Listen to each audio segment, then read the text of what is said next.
Welcome back. Ryan in Cars. I'm actually in the F-150. Ryan in the truck. Profits killing the auto industry. The quest for profits has killed the car industry as we know it. Because I just made a video and posted, I just made a video about that. Car dealerships in North America are going under. You know, the car auto industry in North America is in distress. They're in big trouble. All right. If you watched that video, good. If not, go back and watch it. I'm not going to explain everything here. What I am going to talk about is how their quest for profits has actually turned around and bit them in the butt. It's kind of like a snake swallowing its own tail and eating itself. It's this weird, vicious cycle. So let's rewind the clock and go way back in the day when craftsmanship and all of that meant something. Where building a quality product was something that you could be proud of, that you could build an empire on. And many companies did. For different things. And I'm not just talking about cars here. I'm talking about everything across the board, from your dishwasher, your washer dryer, your toaster, your bread maker, and this goes for cars too, because the business models have changed through the years. Early on, if you made, let's use a toaster, because for a while there we were going through toasters like one every 2 years sort of thing. Toasters immediately broke. But I remember back in the day when I was a little kid, we had the same toaster for decades. Right? And it wasn't until the 80s, 90s. It wasn't until the 90s, maybe mid even to late 90s, where you bought a toaster and it only lasted a few years. But that was with everything, right? So back in the day, you built a quality product. Let's say you built the best toaster. A toaster that would never have to be serviced, or maybe serviced once in a lifetime of that toaster. But the toaster would last 50 years, let's say. A toaster that you could pass on to your children. And I'm actually going to say that was not unheard of. I'm pretty sure when toasters were first invented, they figured out the bugs. It's a pretty simple thing to figure out. And then somebody started building a well-built toaster that lasted a really long time, and other companies started copying it, and then they all got into the same boat where, hey, wait a second, if everybody has these toasters and they never need to be fixed or replaced, we're putting ourselves out of the market. Meaning, we're going to have to stop. We're not going to be able to sell any more toasters if everybody ends up with these good toasters, right?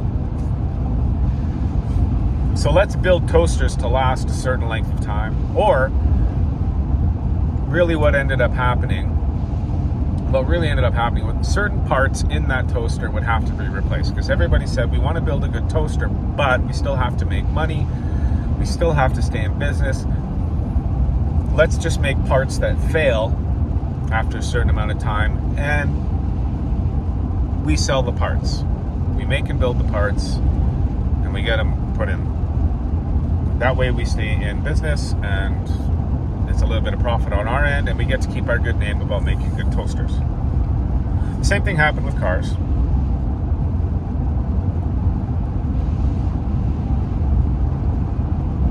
Oh, there we go. Cruise control.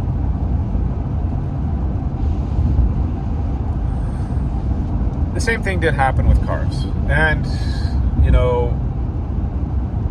when I was selling Toyotas in, I think it was like 2006, 2007, something like that, 2005, so somewhere in there. I was sitting with the sales manager going, so we had a really weird talk with the owner. He brought us all into the boardroom and bitched and whined about how much he's losing money and all this crap. And because, you know, cars weren't selling, sort of thing. And I had a talk with my manager afterwards. And he told me, so this, the dealership model right now works like this. Basically, all service, the work done in service, pays for everything. Pays for the rent, pays for the lights, pays for your wages, pays for all of, it pays the bills. And us out here selling cars is the profit margin, right? The pocket money. That's the stuff that gets us the donuts, you know, as employees, you know, the little perks, you know, coffee machines, stuff like that. He goes, because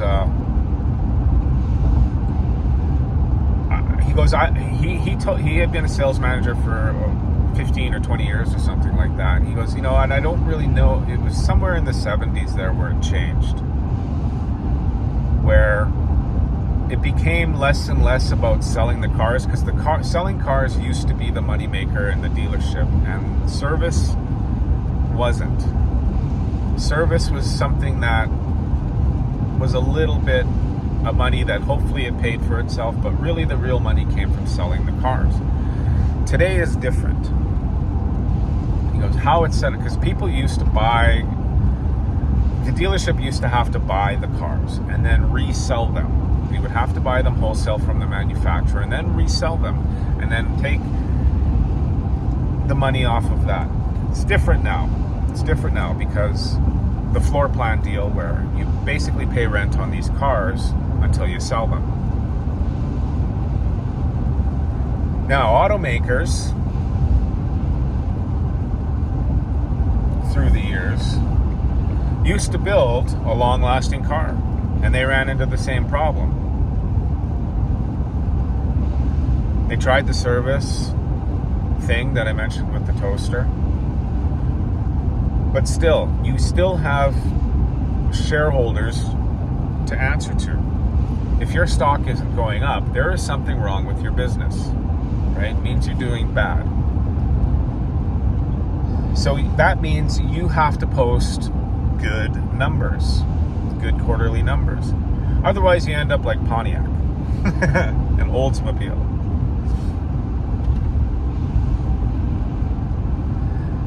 And the funny thing is that when car makers made a really good car, nobody would buy them. It's pretty true. I always thought that was funny. Maybe I'll make a video about that. But here we go, where we are now in a situation where buyers, the regular car buyers that have been trustworthy for the past 40, 50 years, to go out and buy a new car every 3 to 4 years or 3 to 5 years, whatever the number is, aren't doing it anymore. Why? Well, the spending, the value of the money has gone down. You know, that's a given. But the prices of cars have gone up for a certain number of reasons, you know, and too many to list, actually, right? You know, with all the safety features and everything in cars, it's just made them generally more expensive. I don't want to hit that car. But automakers themselves, or car dealers even themselves,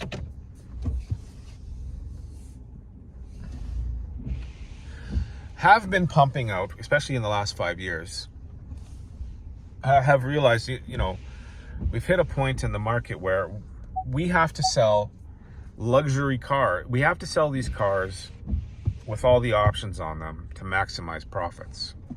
They don't make money on selling bare bones cars. So let's make those less available. Let's make the other ones more available. And let's work with the finance companies to make sure that people can get financed on these more expensive vehicles. There we go. I'm not saying there's a collusion, but there probably is. When you're up in that circle of, the circle's small. You do end up eating at tables with these people and having quick discussions, right? I'm not saying that's what happened. I'm saying it does happen. I'm gonna do this. Maybe we'll do it like this. So car makers have been pumping out these modern cars, fully loaded, bells and whistles. That's what's available. You could go the route of building your own car and then having it delivered, but most people don't do that. Most people walk onto a dealership and then get into a car that way, and they'll take whatever's available on the dealership lot. Not everybody does that, but most people do that. More than half. It's like 75% of people, 70% of car buyers, that's what happens. Whatever's on the lot is whatever they're going to buy. Finance, lease, whatever. Whatever they're going home with is on that lot that day.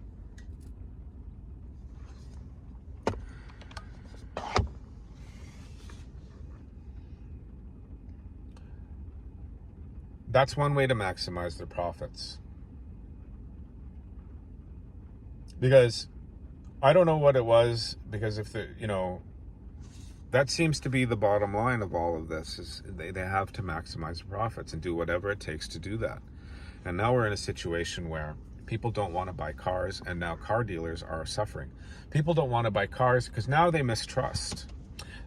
For a long time, car dealers weren't the bad guy.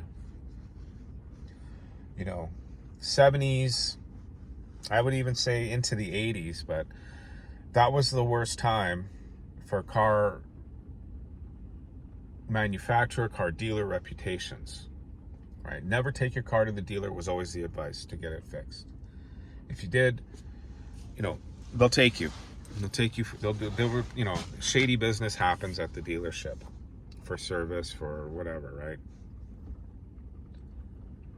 Through my lifetime, I've always had a good experience with the dealer. It was always honest, it was always up and up, but it was always not a domestic. It was always some sort of import.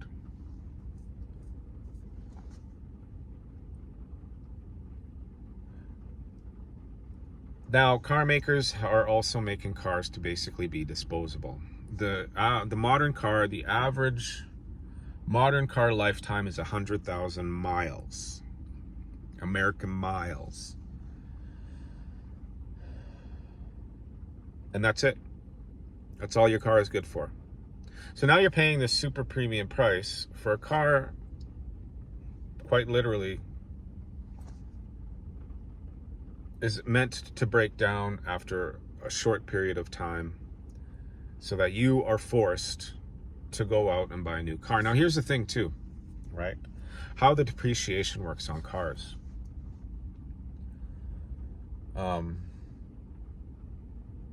Especially domestics. They're the worst for this, except for the rare outliers, like something like a Corvette or whatever. But generally speaking, and parts are part of this as well, right? Because I'll watch these mechanics working on cars on YouTube, especially, and even speaking with the mechanics, it's like, so the car is 2 or 3 years old. It has a major problem with it from the design aspect, from the engineering aspect, like it's designed basically to fail. And in order to replace that part, may be cheap, it may be super expensive, but even the labor on it will be extensive. So much so that, let's say, to replace something on a Lincoln, a simple fix of a $500 part or $1,000 part will take, $6,000 of labor in order to fix.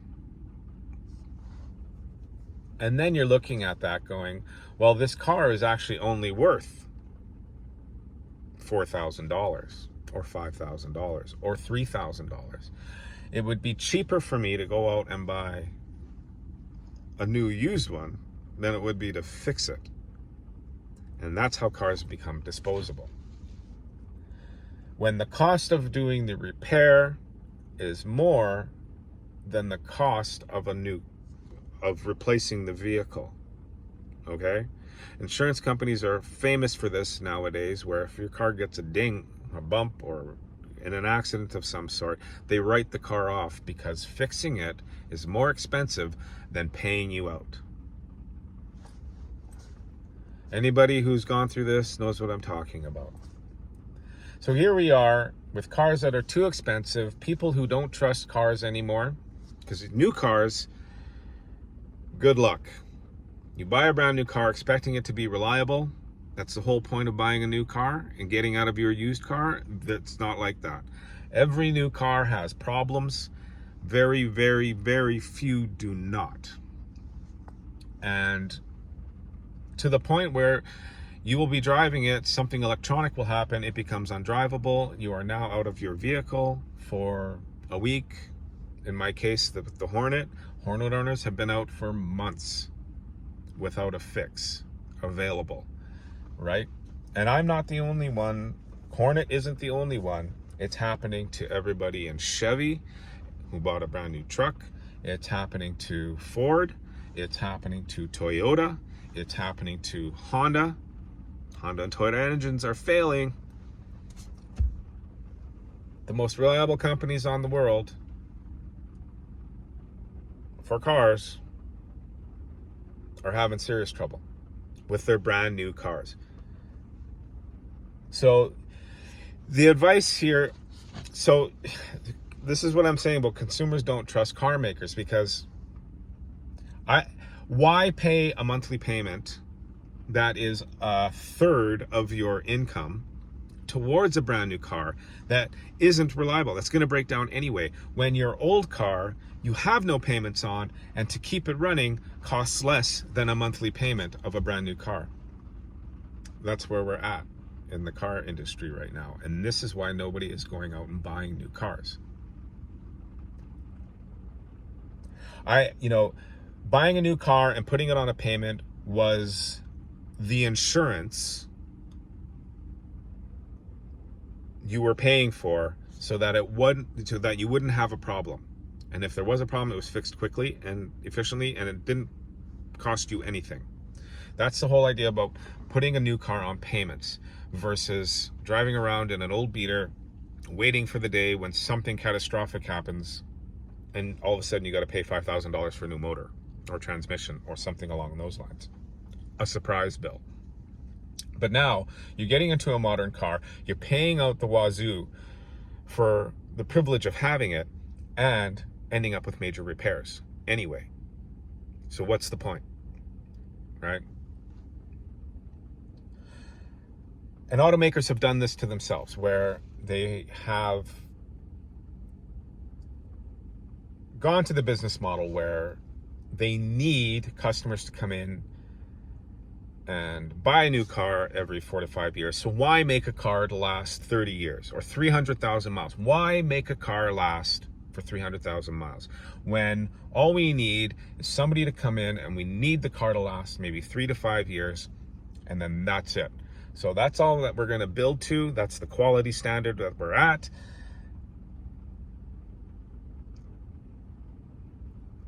And that worked for a little while, because people were buying the car, trading them in, buying a car, trading it in, buying another car, trading it in. Because the majority of people don't keep their brand new car. That's a very small segment of the population. And if you're in the comments and you're saying, well, I did this and I did that, you're a very small portion of the population. And I don't know what it was. I don't know if it was just people's ADD, where they just wanted a new car every 3 to 5 years, or if it was the auto company saying, you know what, you should have a car every 3 to 5 years. I don't know how that worked, but that seems similar across the board. It's the same thing with your washer and dryer. It's the same thing with your toaster. It's the same thing with your bread maker. If you get a year out of your bread maker, you're lucky, right? It's the same thing with your refrigerator. Everything seems to be built to last for every 3 to 5 years. And that is because if they build it to last longer, the company can't post more profits, or they go out of business. Because you're not buying anything else from them. You bought the washer and dryer you wanted. It lasts forever. Why buy another one? They make them. It's done. The quest for profits has killed the car industry. People can't keep up. People cannot keep up. And instead of helping people when they were down and out and up against the wall, car makers actually started charging extra for cars. So during the pandemic there, when they needed people to buy cars, very few people were out buying cars, and they just built them so that they could maximize profits, meaning the only ones available were fully loaded, super badged up vehicles, right? And then they just started charging add-ons, and they're still charging add-ons. Back then it was the excuse of, well, supply chain issues, this, that, and the other thing, and they never went away. They never went away. I mean, my Dodge Hornet, I think I mentioned it in the last video, but I bought the most expensive Dodge Hornet in Canada at the time. It was like $2,500, the price that they were selling it at. The MSRP was 52 something. But on the lot, the sticker price on my, the price that it was originally sold to me at, listed at, on their website and how they sold the car sort of thing, it had an add-on to it, right? It had an extra $2,000 add-on to it, or $2,500. It was $54,000 anyway. I negotiated it all down to where I was actually, it doesn't really matter. I got a story about that. Watch the video. But it wasn't necessary for them to actually put an add-on to that car. They just did it because they had a broken one that they were losing money on the lot, and they needed to make some money up, so they added on to my car and just called it that, whatever you want to call it, whatever, the dealers now, there's an MSRP and then it was listed above. And I know this from selling cars that this happens sometimes, but it was rampant after the pandemic, right? After the lockdowns, even till 2004. I think they're still doing it.